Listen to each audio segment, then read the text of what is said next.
In Washington, D.C. in 1965, Bernard is told to be careful because they want to make an example out of him. He then gets ready to testify before a committee. His story begins in Texas in 1939. Child Bernard works as a shoeshiner outside a bank, so he hears all the customers' conversations about finances and real estate investing. Once his customers leave, he writes down everything on his notebook.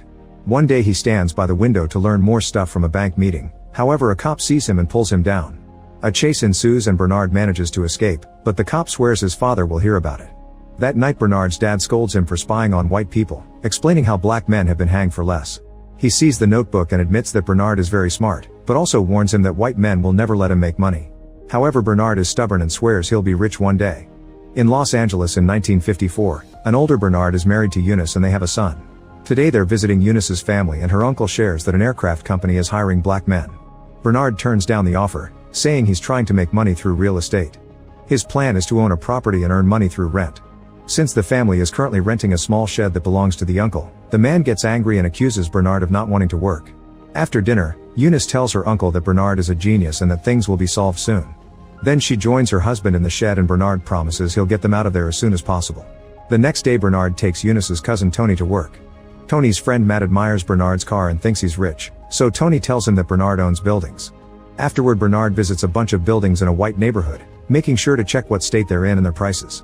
Later Bernard tells Eunice that he's found the perfect building, but buying it would leave them with no money for renovations. Thinking they need a co-investor, Eunice decides to introduce Bernard to Joe, the man she used to work for before she got married. Joe is very laid back and jokes about everything, so Bernard can't take him seriously and refuses to work with him. The couple leaves without sharing their business idea and on their way out, they see the governor coming to visit Joe because they're friends. This is still not enough to change Bernard's mind. Sometime later Bernard meets with Patrick, the owner of the house he wants to buy. Bernard asks him to loan him $10,000 for renovations if he buys the house, but Patrick refuses and explains why by using some calculations. His math has mistakes and Bernard immediately corrects them. This impresses Patrick but he still won't loan him the money. Before leaving, Bernard notices a calendar sent by Reed from Mid-City Bank. Then Bernard goes to that bank and asks for Reed. The secretary tells him Reed isn't available although Bernard can see he is, which means he's being kicked out because of his race. Instead Bernard decides to wait outside the bank. Eventually Reed leaves work and Bernard immediately approaches him to tell him about a business idea that would benefit both him and Patrick. That night Bernard tells Eunice that he didn't get the loan. At that moment he gets a call from Patrick, who has heard that Bernard used his name to talk to Reed. Patrick asks him if he thinks what he did follows normal business customs, and Bernard answers no. This makes Patrick happy because he likes people who don't follow normal customs like himself, so he announces that Bernard can go to the bank in the morning to get the loan and he'll be his guarantor. Afterward Eunice and Bernard go to a club to celebrate.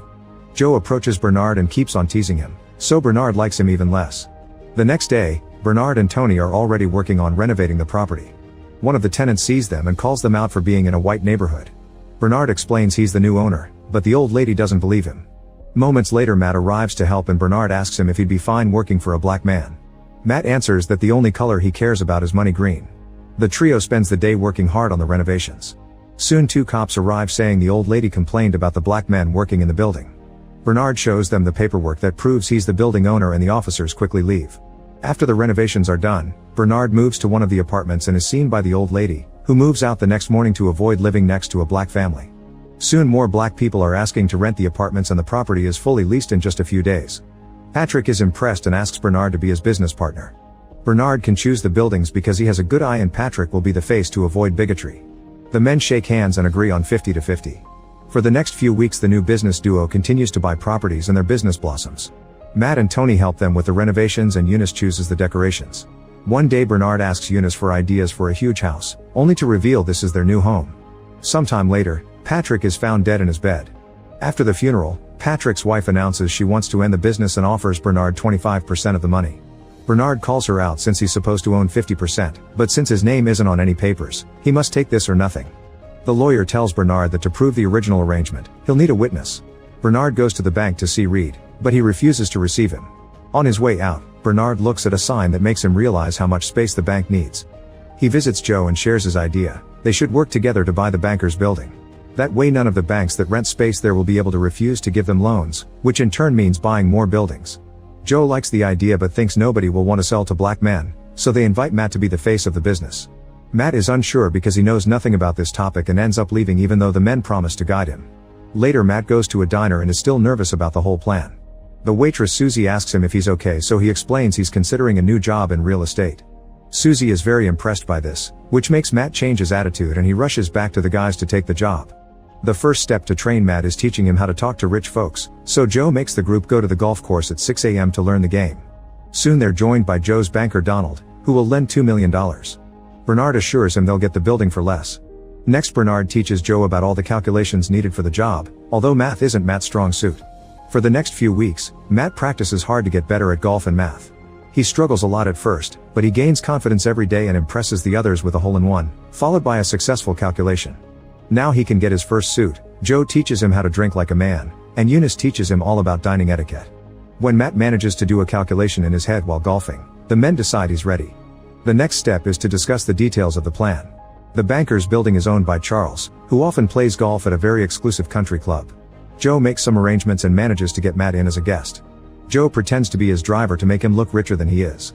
Using his golf skills, Matt manages to impress everyone and successfully organizes a meeting with Charles in his office. Joe and Bernard train him for a week, and when the day comes, Matt is ready to answer all of Charles' questions. He's memorized all the calculations and repeats them by pretending he's doing the math on the spot. In the end, Charles agrees to sell the building for $1,560,000. After the group celebrates, they start to redecorate the office and their relationship with the bankers grows very quickly. Soon they're getting the loans they need and buying lots of buildings in fancy white neighborhoods. This economic stability allows Matt to marry Susie. In just a few months, the trio becomes the biggest real estate businessmen in the state, and they even get to meet the vice president. A few years later, in 1963, Bernard returns to Texas with his family to visit his father. The old man is happy to see him and even tells him how proud he is. The next day he takes a walk with his son and has to explain why here the fountains are separated. Bernard stops at the corner where he used to work and asks the new shoe shiner to do his shoes, but the man refuses because he's black. Then Bernard stares at the bank where he learnt everything and gets an idea. When Bernard returns to Los Angeles, he tells Joe that he wants to buy the bank in Texas. Joe points out they know nothing about running a bank, which is very complex and will be even harder because Texans won't like a black man in charge. Bernard points out they can use Matt again and explains that there's a large untapped market because black people aren't allowed to borrow money. After a long argument, a very reluctant Joe ends up agreeing just not to lose Bernard as a partner, calling it a bad idea. Sometime later, Donald helps Matt buy the Texan bank for Bernard and Joe. As part of the deal, the previous owner and his son Robert will still have a 20% interest.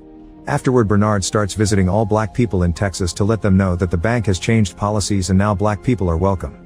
However, he also asks them to keep it discreet since racist folks won't approve of the bank doing this.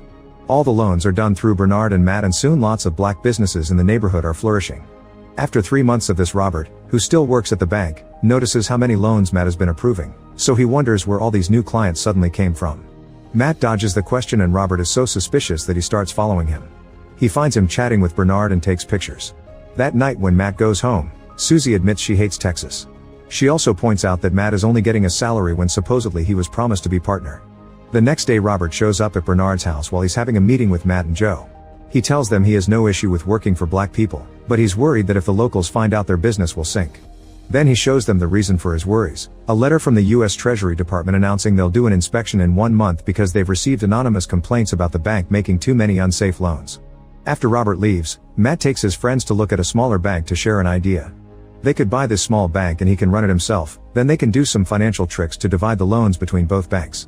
That way the numbers will look less suspicious during the inspection. Joe and Bernard point out they still don't have enough experience to do something so dangerous, so Matt announces that he'll stop helping them if he doesn't get to be a partner too. With no other choice, the duo agrees. Soon Matt buys the small bank, and on the first working day, Eunice pretends to be a cleaning lady to keep an eye on things. Meanwhile, Tommy takes Bernard around town so they can decide which loan goes where. That night they meet at a restaurant with Matt to arrange everything, and they're devastated to see racist graffiti on the sign. The next day Matt meets with a lawyer to sign all the paperwork. Sometime later, Robert calls Matt to tell him some white people want to withdraw all their money because they think the bank is owned by the National Association for the Advancement of Colored People. That night Bernard shows Joe a racist sign that he found at the bank. He explains that 5 white people withdrew all their money and 9 were convinced to stay by Robert. Joe thinks it was Robert himself who started the rumors. A few days later, a federal bank examiner comes to the small bank to go through the books, so Matt calls Bernard for help. However, Bernard doesn't know what to do because they'd never allow a black man in the meeting. Eunice tells him to pretend to be a servant, and when he refuses, she reminds him that she did it many times to help them. Bernard says it's different because she's a woman, causing a furious Eunice to compare his dumb logic to what white people say about blacks. Realizing his mistake, Bernard agrees to put on a uniform and pretends to be a cleaning man at the bank. He cleans near the door to Matt's office to make gestures that will help him, but unfortunately the agent closes the door to avoid anyone listening to confidential information. Bernard has no choice but to walk away, and Matt gets nervous as the agent starts finding lots of holes in his story. Pretending he needs a file, Matt rushes to the bathroom to talk to his friends, who give him as much advice as they can. Unfortunately, when Matt returns to the office, the agent has discovered tons of mistakes on the books that he can't justify. Matt rushes back to the bathroom with the files, and Bernard immediately finds the mistakes too. Joe wonders how Donald could have missed that, and Matt has to confess he used a different man to speed up the process. This new lawyer was recommended by Robert, so Joe and Bernard angrily realize that Robert had a plan to ruin them all along. That night, Bernard tells Eunice the final result of the meeting. They have to sell 27 bad loans and cover all the markdowns themselves, which will cost $300,000. Later, Bernard and Joe tell Matt that they won't help him. People like them could get into big trouble if they're caught, and it was Matt's idea to buy this small bank, so it's his responsibility. The next morning, Donald calls Joe to tell him that his bank bought all the loans from Matt's.